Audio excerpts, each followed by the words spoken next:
The future feels less predictable than ever. Careers shift overnight. Economies fluctuate. Personal plans collapse. And anxiety about what comes next has become a constant background noise. In this episode, we explore the Stoic practice of Amor Fati, the love of fate, and how it offers a radical alternative to modern anxiety. This is not passive resignation or forced positivity. It is the disciplined choice to meet reality fully, without resentment, and to find strength inside whatever arrives. Drawing on the writings of Marcus Aurelius, Epictetus, and Seneca, we examine practical ways to practice Amor Fati in daily life. When plans fail, when outcomes disappoint, and when the path forward remains unclear, a grounded conversation about accepting what is, while still acting with courage and clarity. We live in a time that trains us to fear the future. Every headline, every notification, every conversation seems to carry the same quiet message. Things are unstable, and you should be worried. Career paths that once felt solid now shift without warning. Relationships change. Health surprises us.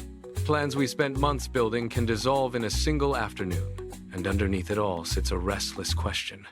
What if it doesn't work out? The Stoics had a response to this question that still feels almost impossible to modern ears.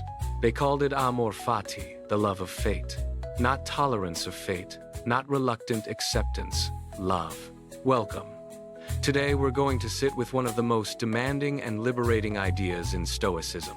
This is a conversation about learning to want what happens not because it is always pleasant, but because it is real, and because resisting reality only multiplies our suffering.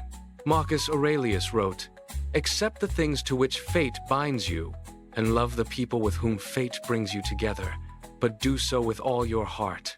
This was not written by a man living an easy life. He buried children. He governed during plague and war. He knew loss intimately, and still he returned, again and again, to this practice. Amor Fati does not ask us to pretend that pain is pleasant. It asks us to stop adding a second layer of suffering on top of the first. The first layer is the event itself, the rejection, the illness, the unexpected change. The second layer is the story we tell about it. This shouldn't be happening. This is unfair. My life is off track now. Stoicism trains us to drop the second layer. When we practice Amor Fati, we stop arguing with what has already occurred.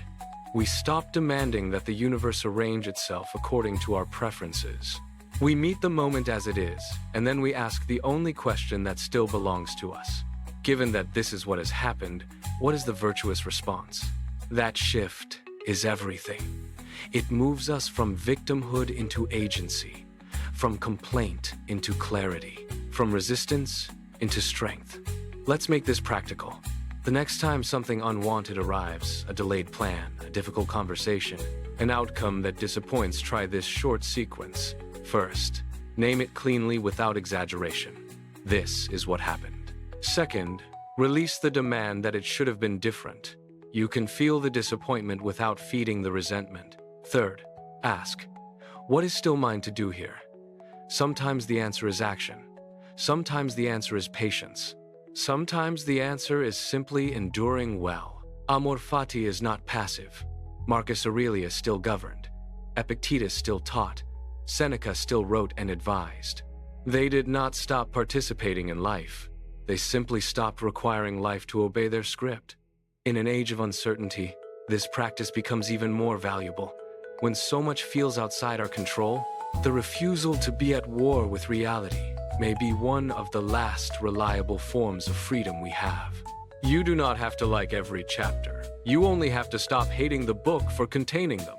The next time uncertainty rises in your chest and the mind begins to spiral into what-ifs, remember, this, too, can be material for a good life. Not because it is easy, but because you are still here, still capable of choosing how you meet it. That choice remains yours. That is Amor Fati. Sit with this for a moment before moving on. The willingness to stay with what is without immediately trying to escape it is already the beginning of the practice. Until next time, if you enjoyed this video, please like and subscribe. Thank you.